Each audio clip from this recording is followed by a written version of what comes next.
Bonjour, Marcel Lopez. Je suis Vous êtes le suppléant de Bénédicte Taurine. en Ariège, D'accord. oui. Très bien. Et alors, est-ce que vous pouvez nous dire un petit peu pourquoi vous vous trouvez là aujourd'hui? Alors, tout d'abord, je voudrais excuser Bénédicte Taurine qui devait être parmi nous, puisque il y a une journée d'action autant pour le Linky que pour la suppression, contre la suppression des postes d'instituteurs en Ariège. Elle est Oui, bloquée à Paris, à Montparnasse, comme nombre de centaines de voyageurs.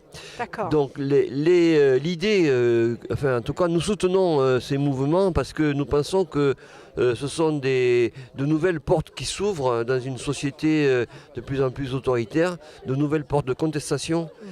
et de respect de l'humain. Le Linky aujourd'hui nous est imposé d'une manière inadmissible.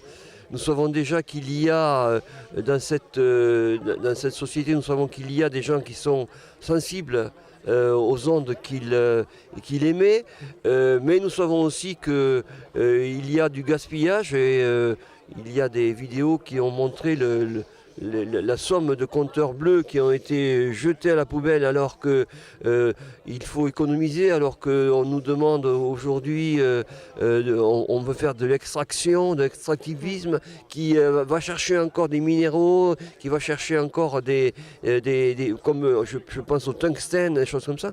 Aujourd'hui, l'époque est à l'économie.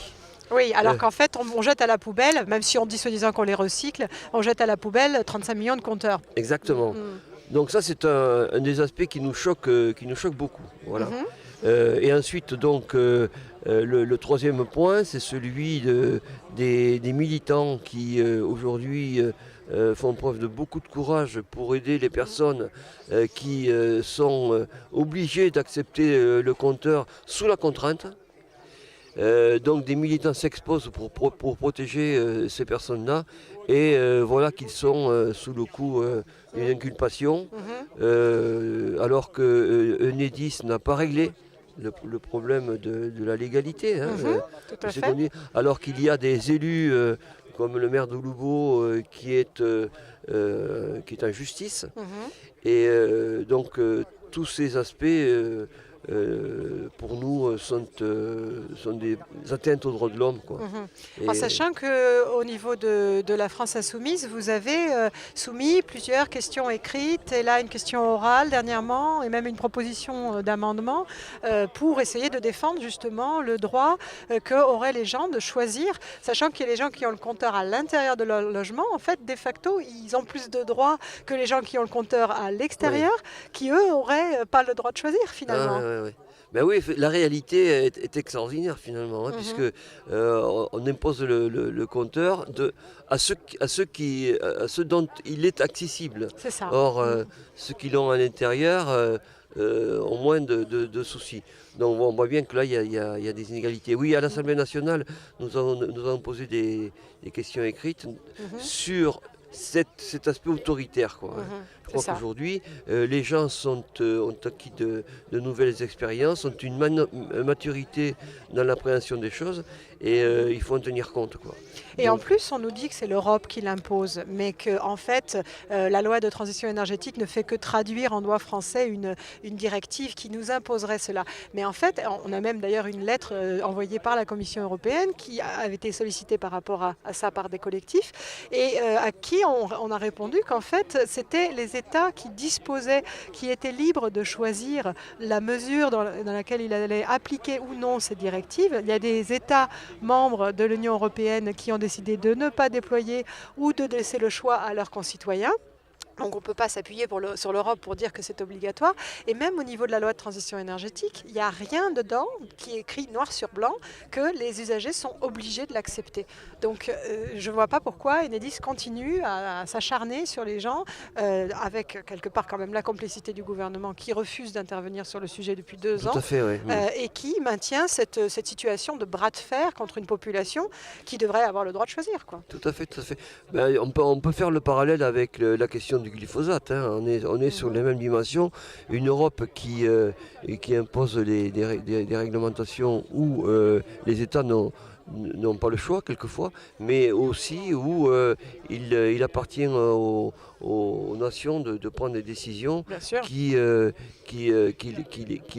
protège ou qui les pas. protègent Mhm. et qui défendent l'intérêt de leurs concitoyens. Mhm. Et là, nous sommes devant des obstacles qui ne sont pas encore surmontés, mais je me demande si tous les lobbies aujourd'hui ne pèsent pas assez fort dans la balance Bien sûr. et ne contraignent pas l'État à prendre des dispositions qui sont contraires à l'intérêt des usagers, Eh quoi. bien, c'est pour ça que c'est aux usagers aussi de se mobiliser et à travers la résistance passive, voilà, des méthodes non violentes, comme disait Étienne Sandrier de Robin des Toits tout à l'heure, de ne pas se laisser faire et de dire à quel moment, en gros, trop c'est trop, quoi.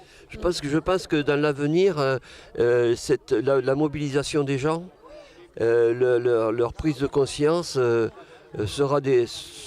ce sera un élément décisif dans le changement des comportements.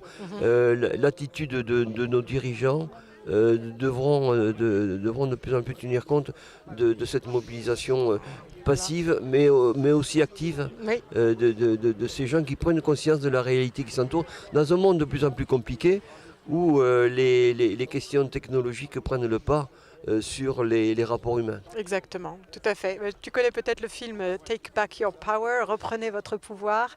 C'est Non, un film je ne connais pas. américain qui parle justement des compteurs connectés aux États-Unis, mais qui est plus général que ça, puisque power aux États-Unis, enfin en anglais c'est aussi électricité, mais bien sûr c'est pouvoir. Et donc là, c'est effectivement, il faut que les gens reprennent leur pouvoir et voilà, sachent dire stop.